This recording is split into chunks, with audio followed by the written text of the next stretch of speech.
Assalomu alaykum akalar. Ishxonada ishlarimiz avjida.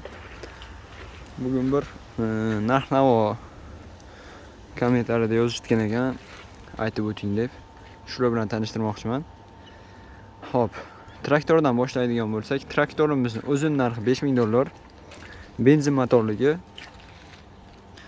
Bu yoqda dizel motorligi bor, 130 ot kuchligi.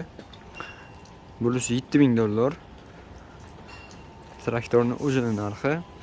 Oldiga o'tiradigan qo'yilsa $1200 qo'shiladi. Pogruzchi bo'lsa yana $2000 qo'shiladi. Pogruzchi $2000. Hop. Bu yoqdagi agregatlardan oldida surguchi bo'lsa $250 qo'shiladi. Frezeri 2 metrli oladigani bor. 120 ligi bor buni.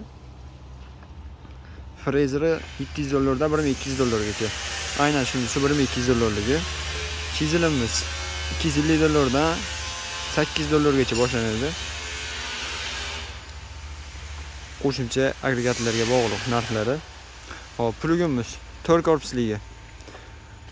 4 korpusli plugimiz $350 dan boshlanadi. Plug ham $800 gacha. O'lchab bo'ladigan pluglarimiz ham bor. Inshaalloh chiroyli sinovlardan o'tib, yana videolarni qo'yib boramiz. Bu yoqda selkamiz.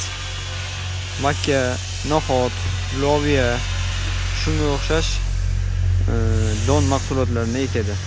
Buni narxi ham $700-800 atrofida chiqadi.